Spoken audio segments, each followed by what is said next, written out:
More than 100, more than 1,000, to send open 1,000 people in line and miss and climbed, people milling around, standing, sitting, or crouching on the ground, lying down with their leg curled up because there was not enough room to stretch out.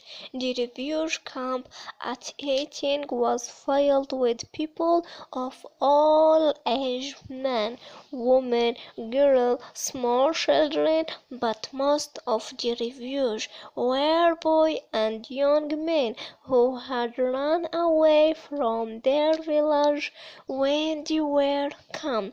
They had run because they were in double danger. The refugees were boys and young men who had run away from their village when they were come. They had run because they were in double danger from the war itself and from the arms on both sides. Young men and sometimes even boys were often forced to join the fighting, which was why their family and community, including Sylvia's schoolmaster, had sent the boy running into the bush at the first sign of fighting. Including Sylvia's schoolmaster had sent the boy running into the bush at the first sign of fighting.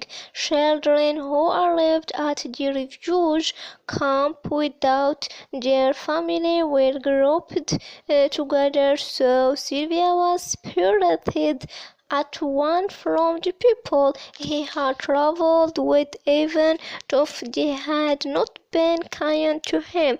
At least he had known them. Now, among strangers, once again he felt encouraging and maybe even afraid.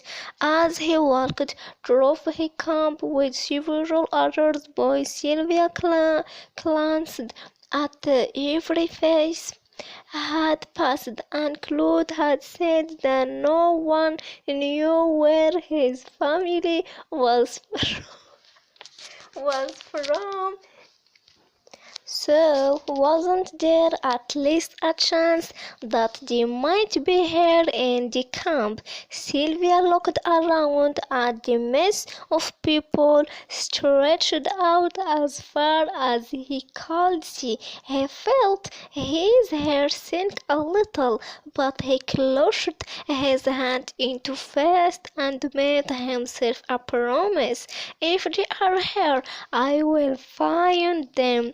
After so many weeks of walking, Sylvia found it strange to be lying in one place during the long, terrible trek. Finding a safe place to stop and stay for a while had been desperately important, but now that he was at the camp, he felt resolution, almost as if she should begin walking again. The camp was safe from the war. There were no men with guns or machetes, no plant with bound overhead. On the evening of his every first day, Sylvia was given a bowl of boiled maize to eat, and another one the next morning. Already things were better here than they had been during the journey. During the afternoon of the second day, Sylvia picked his way slowly through the crowd. Eventually, he found himself standing near the gate that was the main entrance to the camp, watching the new arrivals enter. It did not seem as if the camp could possibly hold and more.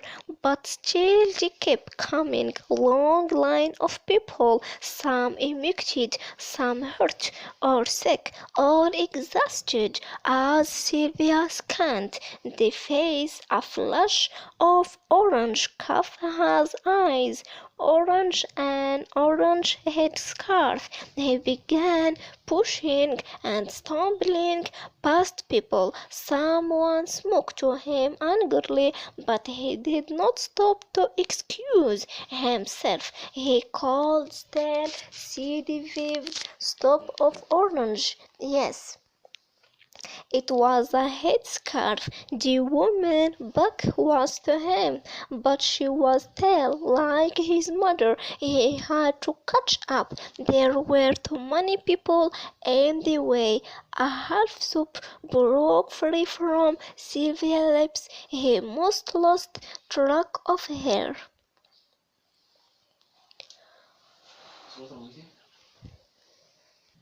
Mother, mother, please. Sylvia opened his mouth to call out again, but the word did not come inside. He closed his mouth, lowered his head, and turned away. The woman in the orange headscarf was not his mother. He knew his fur curtain, even though she was still far away, and he had not seen her face. In close words come back to him. The village of Lawand Arika was attacked, burned. Few people survived. No one knew where they are now. And the moment before calling out to the woman, sick and time, Sylvia realized what uncle had truly meant something. Sylvia had knew in his heart for a long time